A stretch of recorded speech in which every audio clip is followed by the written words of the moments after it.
की आवाज को पार्लियामेंट में जगह देगा। और इस राष्ट्रीय सोच को जो बारी बारी लाया जाता है, जो हरियाणा की आवाज को दबा देती है, गूंगे बहरे सांसद पार्लियामेंट में भेजती है, कहीं ना कहीं उनको जवाब देने का समय। नायब सिंह सैनी ने सिरसा में कहा है कि सरकार अलग में बेशक है, लेकिन कोई तरह की कोई दिक्कत नहीं है। चलो, मुख्यमंत्री ये तो मान गए कि आज वो कमजोर हो चुके, और ये कमजोरी मानने वाला मुख्यमंत्री मुझे लगता है नैतिक आधार पर प्रदेश का नेतृत्व करने लायक नहीं। कल बीजेपी के प्रवक्ता कह रहे थे मोदी साहब आएंगे तो लहर आएगी हरियाणा में। 400 की बात करते थे, पिछले 12-13 दिनों से तो छोड़ गए, तो लहर कहां गई? आज तो मंगलसूत्र की बात होती, और वो दोनों लोग मंगलसूत्र की बात कर रहे हैं जिनके शायद घर में भी सदस्य ना जो मंगलसूत्र पहनता। तो अभी जो सरकार की क्राइसिस आ रहा है, तो फिर आपकी से बात जैसे आप कह रहे हैं कि कांग्रेस जा सकते हैं, कांग्रेस को समर्थन कर सकते हैं। मैं आपके माध्यम से कहता हूं, ना मुझे बात करने की जरूरत, अगर करंट रेजीम को मेजोरिटी प्रूव करनी पड़ी तो जननायक जनता पार्टी व्हिप भी जारी करेगी और करंट गवर्नमेंट के विरोध में व्हिप को जारी। कांग्रेस के साथ भी जा सकती है बीजेपी? मुझे किसी के साथ जाने की जरूरत नहीं है। आज के दिन ना कांग्रेस के साथ जाने की जरूरत, ना बीजेपी के साथ जाने की, मगर करंट सरकार को घेरने के लिए अगर समर्थन विपक्ष के अंदर एकता होगी और करना पड़ा तो हम करें। लेकिन हरियाणा के पूर्व मुख्यमंत्री मनोहर लाल कह रहे हैं कि दूसरे प्रकार की हालत 16 फिल्म के जेलर जैसी होती है, आधे उधर चले जाते। चलो, आधे इधर है आधे उधर है, जिस दिन विप होगा 10 के 10 लाइन में खड़े दिखाऊंगा। और ये चीज तो विप की ताकत को शायद प्रेस के साथियों ने बड़े अच्छे तरीके से 13 तारीख को विधानसभा में देखा कि जैसे ही चर्चा शुरू हुई तो जेलर का आदेश आया, और जेलर के आदेश में 5 के 5 बाहर थे।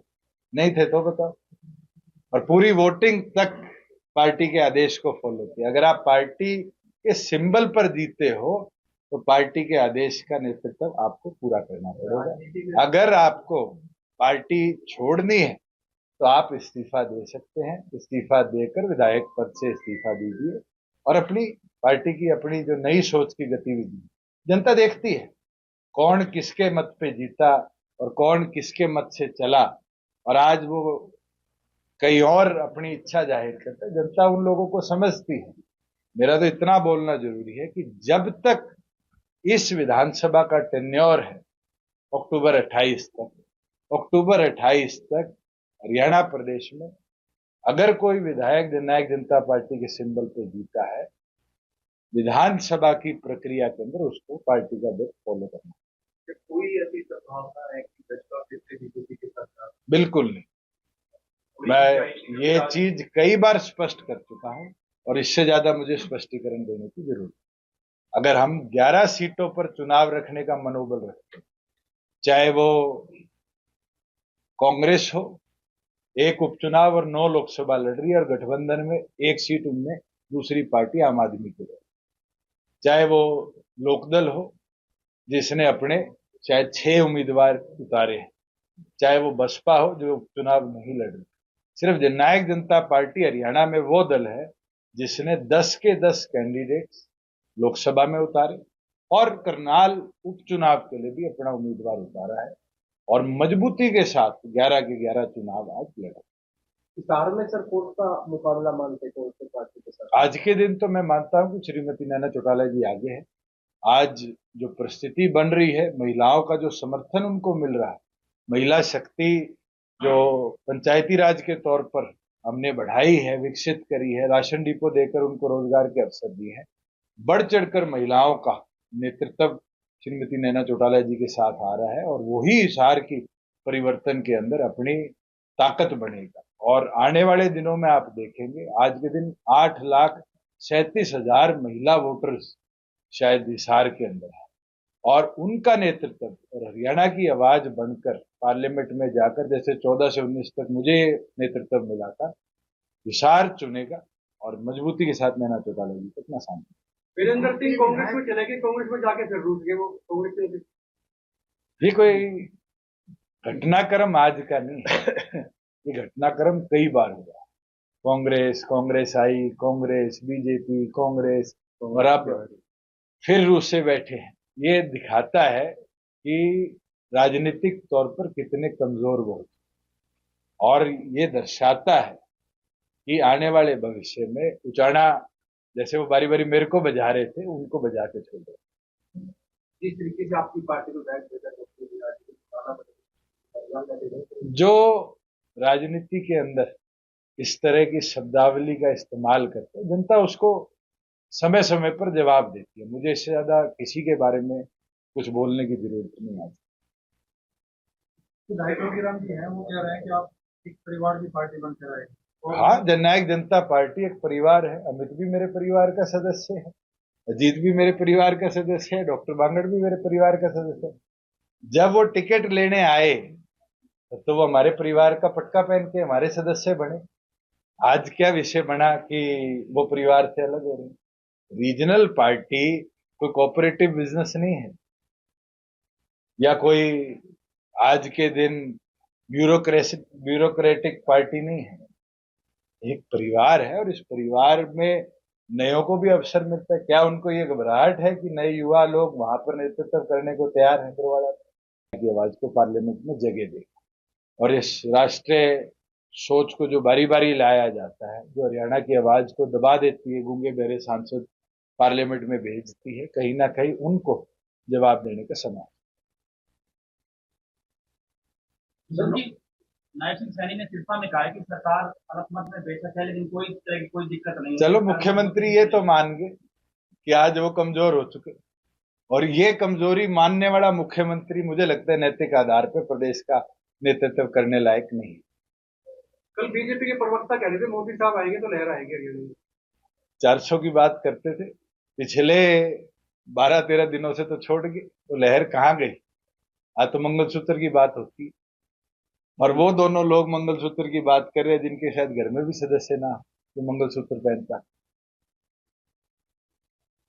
तो अभी जो सरकार की क्राइसिस आ रहा है, तो लेकर आपकी खुद से बात, जैसे आप कह रहे हैं कि कांग्रेस जा सकते हैं, कांग्रेस को समर्थन कर सकते हैं। मैं आपके माध्यम से कहता हूं, ना मुझे बात करने की जरूरत। अगर करंट रेजीम को मेजोरिटी प्रूव करनी पड़ी तो जननायक जनता पार्टी विप भी जारी करेगी, और करंट गवर्नमेंट के विरोध में विप को जारी।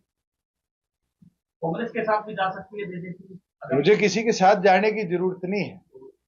आज के दिन ना कांग्रेस के साथ जाने की जरूरत, ना बीजेपी के साथ जाने की। मगर करंट सरकार को घेरने के लिए अगर समर्थन विपक्ष के अंदर एकता होगी और करना पड़ा तो हम करें। लेकिन हरियाणा के पूर्व मुख्यमंत्री मनोहर लाल कह रहे हैं कि दूसरे प्रदाता की हालत 16 फिल्म के जेलर जैसी होती है। आधे उधर चले जाए, आधे। चलो, आधे इधर है आधे उधर है। जिस दिन विप होगा 10 के 10 लाइन में खड़े दिखाऊंगा। और ये चीज तो विप की ताकत को शायद प्रेस के साथियों ने बड़े अच्छे तरीके से 13 तारीख को विधानसभा में देखा कि जैसे ही चर्चा शुरू हुई तो जेलर का आदेश आया, और जेलर के आदेश में 5 के 5 बाहर थे। नहीं थे तो बताओ। और पूरी वोटिंग तक पार्टी के आदेश को फॉलो किया। अगर आप पार्टी के सिंबल पर जीते हो तो पार्टी के आदेश का नेतृत्व आपको पूरा करना पड़ेगा। अगर आपको पार्टी छोड़नी है तो आप इस्तीफा दे सकते हैं। इस्तीफा देकर विधायक पद से इस्तीफा दीजिए, और अपनी पार्टी की अपनी जो नई सोच की गतिविधि जनता देखती है, कौन किसके मत पे जीता और कौन किसके मत से चला, और आज वो कहीं और अपनी इच्छा जाहिर करता है। जनता उन लोगों को समझती है। मेरा तो इतना बोलना जरूरी है कि जब तक इस विधानसभा का टेन्योर है अक्टूबर 28 तक हरियाणा प्रदेश में अगर कोई विधायक जननायक जनता पार्टी के सिंबल पे जीता है, विधानसभा की प्रक्रिया के अंदर उसको पार्टी का बेट फॉलो करना। कोई ऐसी संभावना है कि भाजपा फिर से बीजेपी के साथ? बिल्कुल नहीं। मैं ये चीज कई बार स्पष्ट कर चुका हूं, और इससे ज्यादा मुझे स्पष्टीकरण देने की जरूरत है। अगर हम 11 सीटों पर चुनाव रखने का मनोबल रखते हैं, चाहे वो कांग्रेस हो, एक उपचुनाव और 9 लोकसभा लड़ रही है, और गठबंधन में एक सीट उनमें दूसरी पार्टी आम आदमी की, चाहे वो लोकदल हो जिसने अपने शायद 6 उम्मीदवार उतारे हैं, चाहे वो बसपा हो जो उपचुनाव नहीं लड़ रही, सिर्फ जननायक जनता पार्टी हरियाणा में वो दल है जिसने 10 के 10 कैंडिडेट्स लोकसभा में उतारे और करनाल उपचुनाव के लिए भी अपना उम्मीदवार उतारा है और मजबूती के साथ 11 के 11 चुनाव आज लड़ा। हिसार में सर कौन सा मुकाबला मानते हैं कौन से पार्टी के साथ? आज के दिन तो मैं मानता हूं कि श्रीमती नैना चौटाला जी आगे है। आज जो परिस्थिति बन रही है, महिलाओं का जो समर्थन उनको मिल रहा है, महिला शक्ति जो पंचायती राज के तौर पर हमने बढ़ाई है, विकसित करी है, राशन डिपो देकर उनको रोजगार के अवसर दिए हैं, बढ़ चढ़कर महिलाओं का नेतृत्व श्रीमती नैना चौटाला जी के साथ आ रहा है और वही हिसार की परिवर्तन के अंदर अपनी ताकत बनेगा। और आने वाले दिनों में आप देखेंगे, आज के दिन 8,37,000 महिला वोटर्स शायद हिसार के अंदर है और उनका नेतृत्व और हरियाणा की आवाज बनकर पार्लियामेंट में जाकर, जैसे 14 से 19 तक मुझे नेतृत्व मिला था, हिसार चुनेगा और मजबूती के साथ नैना चौटाला जी को अपना सामने। वीरेंद्र सिंह कांग्रेस में चले गए, कांग्रेस में जाके फिर रूठ गए वो कांग्रेस में। ये कोई घटनाक्रम आज का नहीं है, ये घटनाक्रम कई बार हुआ। कांग्रेस आई, कांग्रेस, बीजेपी, कांग्रेस और अब फिर रूस से बैठे हैं। ये दिखाता है कि राजनीतिक तौर पर कितने कमजोर वो और ये दर्शाता है कि आने वाले भविष्य में उचाना, जैसे वो बारी बारी मेरे को बजा रहे थे, उनको बजा के छोड़ दो। जिस तरीके से आपकी पार्टी को बैठ जो राजनीति के अंदर इस तरह की शब्दावली का इस्तेमाल करते हैं, जनता उसको समय समय पर जवाब देती है। मुझे इससे ज्यादा किसी के बारे में कुछ बोलने की जरूरत नहीं आती। विधायक योगीराम जी हैं, वो कह रहे हैं कि आप एक परिवार की पार्टी बनते रहे। हाँ, जननायक जनता पार्टी एक परिवार है। अमित भी मेरे परिवार का सदस्य है, अजीत भी मेरे परिवार का सदस्य है, डॉक्टर बांगड़ भी मेरे परिवार का सदस्य है। जब वो टिकट लेने आए तो वो हमारे परिवार का पटका पहन के हमारे सदस्य बने। आज क्या विषय बना कि वो परिवार से अलग हो रहे।